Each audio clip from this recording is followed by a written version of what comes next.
மின்குமிழ்ந்த உட்பகுதி குறைந்த அமுக்கத்தை கொண்ட சடத்துவ வாயு ஒன்றினால நிரப்பப்பட்டிருக்கும். அதுக்கான காரணம் என்ன? தங்குதன் இழ ஆவியாகிறத குறைக்கிறதுக்காக வாயுக்களை பயன்படுத்துகிறோம். இள வெப்பமாவதால வாயு விரிவடைந்து குமிழ் வெடித்து சிதறும்.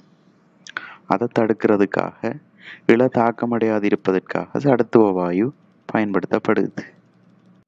இந்த விமான பயணிகளுக்கு இனிப்பு வழங்குறதுக்கு என்ன காரணம்?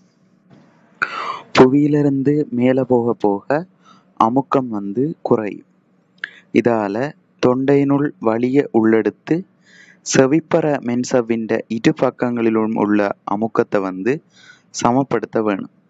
வாயை அடிக்கடி திறந்து அமுக்கத்தை சமப்படுத்துறதுக்காகத்தான் இனிப்புகள் வழங்கப்படுது.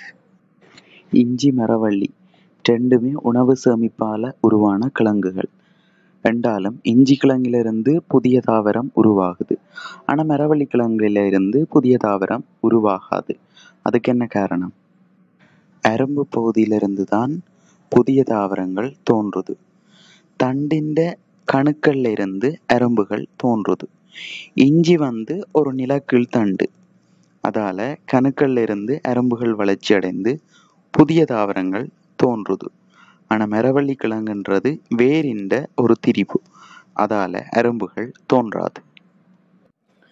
நீரால பரம்பலடைகிற பழங்கள் வித்துக்கள் நேர்த்தன்மையா இருக்கு. அதுக்கு என்ன காரணம்? வித்துக்கள் பழங்கள் போட்டியை தவிர்த்து முளைத்து புதிய தாவரமாக வளர்ச்சி அடைகிறதுக்கு உகந்த இடங்களை அடைய வேணும். பழங்கள் வித்துக்கள் பரம்பலடைகிற முறைகள்ல ஒன்று நீரால பரம்புறது.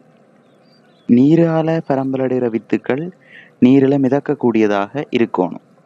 அப்ப நேர்களுக்கு இடையில வழி தேங்கிக்க அவற்றினுடைய அடர்த்தி, அதாவது பேரம் குறைய வித்துக்கள் என்ன செய்யும்? மிதக்கும். அதுக்காகத்தான் நேர்த்தன்மையா இருக்கு. நமது சயின்ஸ் அட்டம் யூடியூப் சேனல்ல நிறைய காணொளிகள் பதிவிடப்பட்டிருக்கு. எல்லாரும் அதை ஒருக்கா போய் பாருங்கோ. தேவையான மாணவர்களுக்கு அதை பகிர்ந்து கொள்ளுங்கோ. இதுவரைக்கும் நீங்கள் எங்களுடைய சேனலை சப்ஸ்கிரைப் பண்ணாட்டி சப்ஸ்கிரைப் பண்ணி பக்கத்தில் இருக்கிற பெல் ஐக்கனையும் கிளிக் பண்ணி தொடர்ச்சியாக எங்களுடைய காணொளிகளை பெற்றுக்கொள்றதுக்கு இந்த செயற்பாடு உதவியாக இருக்கும். அத்துடன் தேவையான மாணவர்களுக்கு இந்த லிங்கை ஷேர் பண்ணி விடுங்கோ.